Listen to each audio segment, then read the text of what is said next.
Hello বন্ধুরা, curious in creative mind চ্যানেলে তোমাদের সবাইকে সুস্বাগতম জানাই।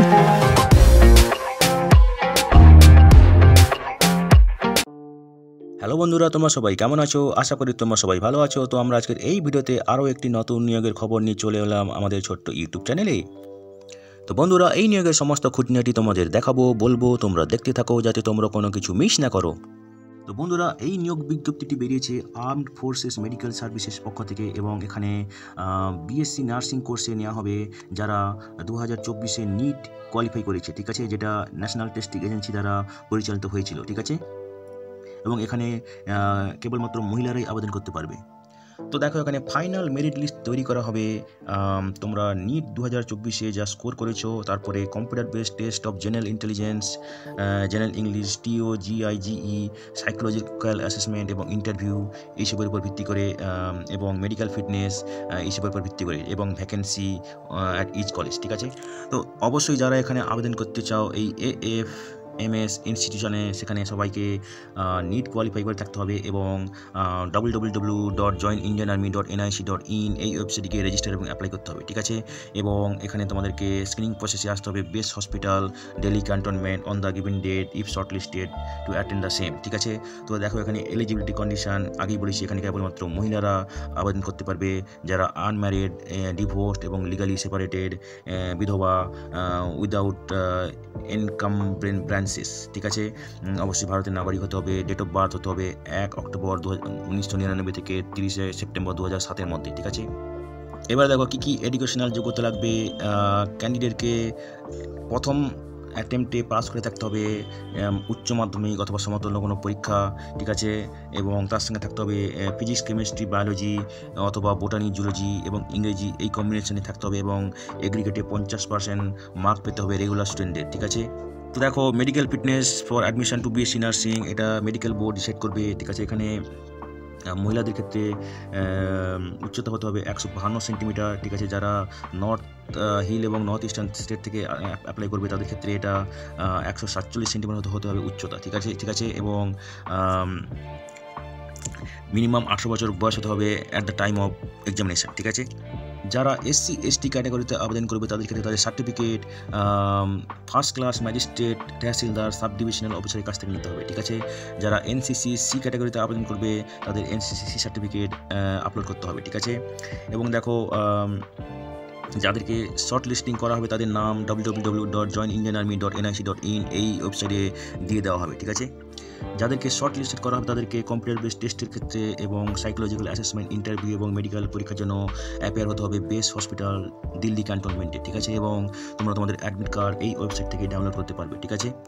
তো দেখো, যাদেরকে শর্ট লিস্টেড করা হবে তাদের সমস্ত original documents screening process at বিএইচডিসির সময় দেখাতে হবে, ঠিক আছে। তো এবারে দেখো, test of general intelligence, general English, এখানে থাকবে 40টা মাল্টিপল চয়েস টাইপ কোয়েশ্চেন, প্রত্যেকটা থাকবে 2 মার্ক করে, ঠিক আছে। টোটাল মার্ক তাহলে 80 নম্বর, ঠিক আছে। এবং নেগেটিভ মার্কিং থাকবে, প্রত্যেকটা ভুল উত্তর জন্য 0.5 নম্বর কাটা যাবে, ঠিক আছে। তো 40টি প্রশ্নের মধ্যে মিনিমাম 30 মিনিট থাকবে উত্তর দেওয়ার জন্য, ঠিক আছে। এরপরে দেখো, কম্পিউটার বেসড টেস্টের পরে তোমাদেরকে ফিজিক্যাল, সাইকোলজিক্যাল অ্যাসেসমেন্ট এবং ইন্টারভিউর মধ্যে যেতে হবে। এখানে যে কোশ্চেন জিজ্ঞাসা করা হবে সেটা হচ্ছে ক্লাস 12-এর স্ট্যান্ডার্ড থেকে জেনারেল নলেজ এবং কারেন্ট অ্যাফেয়ার্স এবং তাদের যে তোমাদের যে ইন্টারেস্ট এবং হবিজ আছে সেগুলোর থেকে তোমাদেরকে কোশ্চেন করা হবে, ঠিক আছে। দেখো, যারা স্পোর্টস ক্যাটাগরিতে ভালো রেজাল্ট করেছো তাদের ক্ষেত্রে স্পেশাল ওয়েটেজ দেওয়া হবে, ঠিক আছে। এখানে তারপরে নেওয়া হবে মেডিকেল পরীক্ষা, ঠিক আছে। তো দেখো, ফাইনাল সিলেকশন এখানে হবে নিট 2004-এ যা স্কোর করেছো, কম্পিউটার বেসড টেস্টে যা স্কোর করেছো, সাইকোলজিক্যাল অ্যাসেসমেন্ট এবং ইন্টারভিউতে যা স্কোর করেছো তার উপর বেস করে এবং অবশ্যই মেডিকেল ফিটনেসে ক্লিয়ারেন্স পেতে হবে, ঠিক আছে।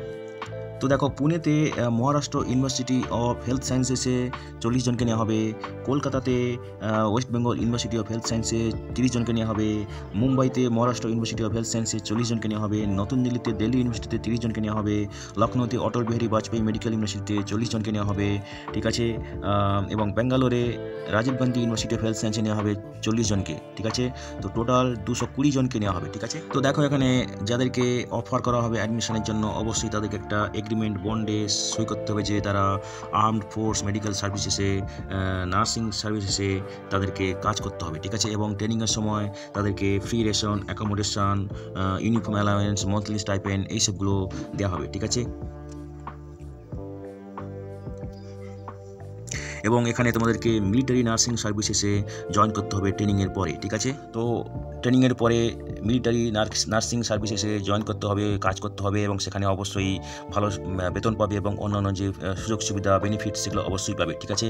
এবং ট্রেনিংও তোমাদের ফ্রি, তোমাদের কোনো টাকা পয়সা দিতে হবে না, সবই গভর্নমেন্ট দেবে এবং তোমরা স্টাইপেন্ডও পাবে, ঠিক আছে। তো যারা এই কোর্স থেকে ছেড়ে চলে যেতে যদি কেউ চাও সেক্ষেত্রে তোমাদেরকে একটা বন্ড মানি দিতে হবে, ঠিক আছে। তো যারা তোমরা আবেদন করতে চাও, আগে বলেছি যে তোমাদের আবেদন করতে হবে www.joinindianarmy.nic.in, ঠিক আছে। এবং অনলাইনে তোমাদেরকে আবেদন করতে হবে ভ্যালিড ইমেল এবং ভ্যালিড মোবাইল নম্বর দিয়ে, যাতে তোমরা সমস্ত কিছু ইনফরমেশন পেতে পারো, ঠিক আছে। তো দেখো তোমরা যা কিছু ইনফরমেশন দেবে ভালো করে 2-3 বার পড়ে নিয়ে তারপরে সাবমিট করবে, সাবমিট বাটনে ক্লিক করবে, ঠিক আছে। কারণ একবার সাবমিট করে দিলে এটা কিন্তু কোনো ইনফরমেশন চেঞ্জ করা যাবে না, ঠিক আছে। তো এখানে একটা অ্যাপ্লিকেশন ফি আছে, ঠিক আছে, যেটা হচ্ছে 200 টাকা। এবং এই 200 টাকা ফি SC/SC ক্যান্ডিডেট বাদে সবাইকে কিন্তু দিতে হবে, ঠিক আছে। এবং এটা তোমাদের দিতে হবে অনলাইনে এবং এই পেমেন্টের প্রুফ তোমাদেরকে অনলাইনে আপলোড করতে হবে, ঠিক আছে। অনলাইনে সাকসেসফুল পেমেন্ট করার পরে একটা ব্যাঙ্ক রেফারেন্স নাম্বার তো জেনারেট হবে, যেটা হচ্ছে ডিউ নাম্বার, এবং সেটা তোমরা প্রিন্ট করে নেবে ভবিষ্যতে রেফারেন্সের জন্য, ঠিক আছে। এবং অনলাইনে আবেদন করার পরে তোমরা সিস্টেম জেনারেটেড অ্যাপ্লিকেশন ফর্ম একটা প্রিন্ট আউট নিয়ে নেবে এবং তার সঙ্গে পেমেন্টও কনফার্মেশন পেজ নিয়ে নেবে এবং সেটা ভবিষ্যতে কাজে লাগবে, ঠিক আছে। তো বন্ধুরা দেখো করেসপন্ডেন্স অ্যাড্রেস এখানে দেওয়া আছে, তোমরা দেখে নাও, ঠিক আছে। যদি তোমাদের কোনো জিজ্ঞাসা থাকে তাহলে তোমরা এই ইমেল অ্যাড্রেসে ইমেল করতে পারো, যেটা হচ্ছে plan.plan15@nic.in, এবং ফোন নাম্বারও দেওয়া আছে, যেটা হচ্ছে 011-21411793, ঠিক আছে। এবং এখানে তোমরা সকাল 10টা থেকে বিকেল 5টা পর্যন্ত সমস্ত দিনে ফোন করতে পারবে এক্সেপ্ট সানডে এবং হলিডে ছাড়া, ঠিক আছে। তো বন্ধুরা এখানে আবেদন করার শেষ তারিখ জুনের কোনো একটা দিন, তবে পার্টিকুলারলি কোনো দেওয়া নেই, তোমরা এই ইমেল অ্যাড্রেসে ইমেল করে জেনে নিতে পারো, ঠিক আছে। তো বন্ধুরা আজকের এই ভিডিওতে আমরা যে কাজের খবরটি নিয়ে আলোচনা করলাম, আশা করি সেটা তোমাদের কাজে লাগবে। তোমরা যারা আবেদন করতে ইচ্ছুক তোমরা এলিজিবল নাকি চেক করে সমস্ত কিছু ডকুমেন্ট জোগাড় করে শেষ তারিখের আগে আবেদন করে দিও, ঠিক আছে। তো বন্ধুরা পাশে থেকো, দেখতে থেকো, আর ভিডিওটি ভালো লাগলে তবে একটা লাইক দেবে আর সাপোর্ট করবে, আর ভিডিওটি তোমাদের জানাশোনাদের সঙ্গে অবশ্যই শেয়ার করবে। আর নতুন ভিউয়ার্সরা অবশ্যই আমাদের চ্যানেলটিকে সাবস্ক্রাইব করে বেল বাটনটি প্রেস করবে, যাতে করে তোমরা এই ধরনের নতুন নতুন কাজের খবর নিয়মিতভাবে পেয়ে যেতে পারো। তো বন্ধুরা ভালো থাকবে, সুস্থ থাকবে, দেখা হবে তাহলে পরের ভিডিওতে আবার।